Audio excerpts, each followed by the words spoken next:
नमस्कार। पिछले दिनों एक सार्वजनिक जनसभा में जो शपथ समारोह हुआ, मेरे विचार में यदि हम उसे शपथ कांड कहेंगे तो ज्यादा बेहतर होगा। उसे आप सबने देखा होगा और उसके कुछ अंश अभी भी देखे। इस दुर्घटना ने मुझे यह कहने पर मजबूर कर दिया है कि श्री राम और श्री कृष्ण की धरती पर आखिर ये हो क्या रहा है। शपथ दिलाई जा रही है कि हम ब्रह्मा विष्णु महेश, राम कृष्ण, हनुमान गणेश को नहीं मानेंगे, मां दुर्गा, लक्ष्मी, सरस्वती, काली की पूजा नहीं करेंगे। शपथ दिलाने वाले तो अपने धार्मिक और राजनीतिक स्वार्थ साधने के लिए ये सब कर रहे हैं, लेकिन शपथ लेने वाले ये क्यों नहीं सोचते कि वो ये क्यों कर रहे हैं। ऐसी दुर्घटनाओं का संसार के हर व्यक्ति को विरोध करना चाहिए, क्योंकि सनातन धर्म की कोई भी व्यवस्था न किसी व्यक्ति के विरुद्ध है, न किसी जाति के विरुद्ध है और न ही किसी संप्रदाय के विरुद्ध है। जिन श्री राम को भगवान न मानने की ये लोग शपथ ले रहे हैं, क्या इन्हें पता है कि वो राम कौन है?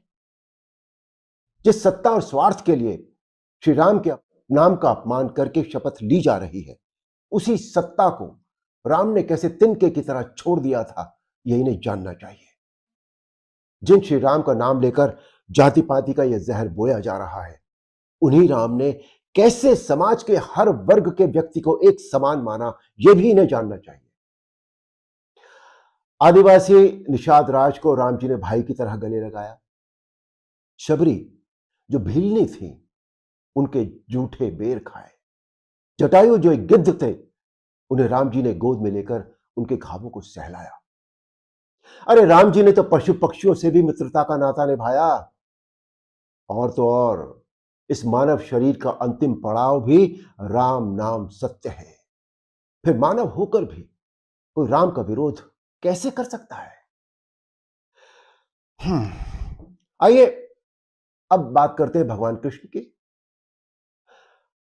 जिन भगवान श्री कृष्ण ने मानवता के लिए सबसे उपयोगी संविधान श्रीमद् भगवद गीता का उपदेश दिया, कोर्ट्स में झूठ न बोलने के लिए जिस श्रीमद् भगवद गीता की शपथ खाई जाती है, उसी गीता का उपदेश देने वाले के नाम का अपमान करके शपथ लेना मानवता के लिए कितना घातक है। कृष्ण का विरोध करने वालों को कम से कम एक बार श्रीमद् भगवद गीता अवश्य पढ़नी चाहिए, ताकि उन्हें यह पता लगे कि कृष्ण किसी धर्म या किसी देश के लिए नहीं, बल्कि पूरे मानव समाज के लिए इस धरती पर आए थे। मैं एक बात कहना चाहता हूं सबसे, कि किसी भी व्यक्ति चरित्र या मान्यता का विरोध करने से पहले कम से कम उसके बारे में जानो तो सही, उसे समझो तो सही। स्वार्थ के चक्कर में व्यक्ति भूल गया है कि वो सनातन धर्म का विरोध करके अपनी ही जड़ें काट रहा है। वो जिस डाल पर बैठा है, उसी डाल को काटकर पेड़ से अलग कर रहा है। एक बात और, ये बड़ा दुखद आश्चर्य है कि सारी दुनिया को दिशा देने वाले देश भारत की धरती पर सनातन धर्म का अपमान होता रहता है और अधिकांश धर्माचार्य दृढ़ता से इसका विरोध भी नहीं करते। वो धर्माचार्य जो बड़ी बड़ी उपाधियों से विभूषित है, समाज जिनकी बातें ध्यान से सुनता है, उन्हें ऐसे विषयों पर अपनी प्रतिक्रिया देनी चाहिए। मैं किसी के द्वारा किसी को भड़काने या उकसाने का कदापि समर्थन नहीं करता, किंतु बुराई का विरोध और दमन यदि न किया जाए तो वो समाज के लिए घातक हो जाती है। आज समाज में जाति, वर्ण, धर्म, संप्रदाय, इस सब के नाम पर जो एक दूसरे का इतना विरोध हो रहा है, वो किसी के भी हित में नहीं है। दोस्तों, सनातन धर्म के प्रति तो किसी भी व्यक्ति के मन में कोई विरोधाभास होना ही नहीं चाहिए, क्योंकि इस धर्म की मान्यताएं, परंपराएं, व्यवस्थाएं संसार के हर जीव को ध्यान में रखकर निर्धारित की गई। सनातन धर्म हर व्यक्ति को धार्मिक बनने, धर्म को मानने का संदेश देता है।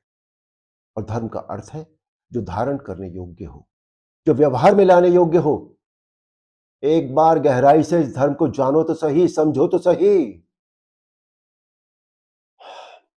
मैं बार बार ये कहूंगा कि देश और धर्म हमसे नहीं है, हम देश और धर्म से हैं। हम तभी तक सुरक्षित हैं जब तक देश और धर्म सुरक्षित है। इस सच्चाई को जितनी जल्दी हो सके हर व्यक्ति समझ जाए और इस पर विचार करे। इसी में हम सबका भला है, इसी में हम सबका हित है। जय श्री राम। वीके न्यूज, राष्ट्र के नाम।